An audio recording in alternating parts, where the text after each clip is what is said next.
AP deputy CM Janasena అధినేత పవన్ కళ్యాణ్ ఆరోగ్యంతో తిరిగి రావాలని అభిమానులు జన సైనికులు కోరుకుంటున్నారు.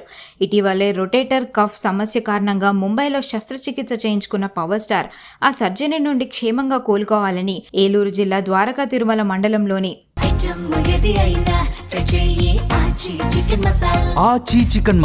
ఐఎస్ జగన్నాథపురం లక్ష్మీ నరసింహస్వామి ఆలయంలో జనసేన శ్రేణులు భారీ ఎత్తున ప్రత్యేక పూజలు నిర్వహించారు. పవన్ కళ్యాణ్ కు ఈ ఆలయం అంటే అపారమైన భక్తి. గత 16 ఏళ్లుగా ప్రతి ఏటా ఈ క్షేత్రాన్ని దర్శించుకోవడం ఆయనకు ఒక ఆనవాయితీ. ఈ ఆలయ గ్రామ అభివృద్ధి కోసమని పవన్ కళ్యాణ్ గతంలో 6 కోట్ల భారీ నగదును కూడా కేటాయించారు. తమ ప్రియతమ నాయకుడు బాగా కోలుకోవాలని, ఆరోగ్యంగా తిరిగి రావాలంటూ జన శ్రేణులు భక్తి శ్రద్ధలతో మొక్కులు తీర్చుకుంటున్నారు.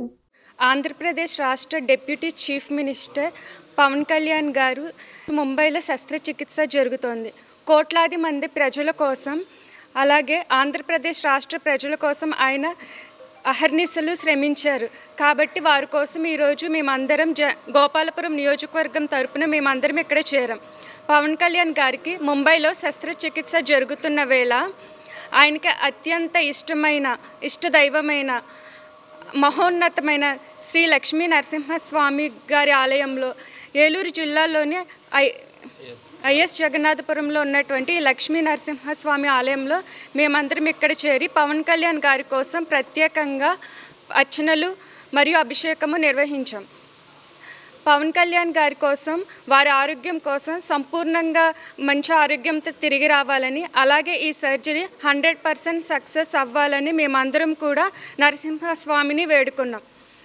కేవలం ఆలయాల్లో మాత్రమే కాకుండా చర్చిలోని యేసుక్రీస్తు ప్రభు గారికి మరియు అలాగే మసీదుల్లోని అల్లాహ్ కూడా మేము ప్రత్యేకంగా ప్రార్థనలు చేశాం. పవన్ కళ్యాణ్ గారు మంచి ఆరోగ్యంతో సంపూర్ణంతో మళ్ళీ మన ముందుకు తిరిగి రావాలని, అలాగే కోట్లాది మంది ప్రజల యొక్క దీవెనలు మరియు ఆంధ్రప్రదేశ్ రాష్ట్రంలోనే కాకుండా ప్రపంచవ్యాప్తంగా కూడా వేలాది మంది ప్రజలు పవన్ కళ్యాణ్ గారికి, వారి ప్రార్థనలే పవన్ కళ్యాణ్ గారికి రక్షణ కవచం. ఆ భగవంతుడి దయతో వారు మన ముందుకు మళ్ళీ రావాలని, అలాగే మంచి ఆరోగ్యంతో తిరిగి మన ముందుకు వచ్చి ప్రజాక్షేత్రంలో సింహంలా గర్జించాలని మేమందరం కోరుకుంటున్నాం. జై జనసేన. ఆచి చికెన్ మసాలా.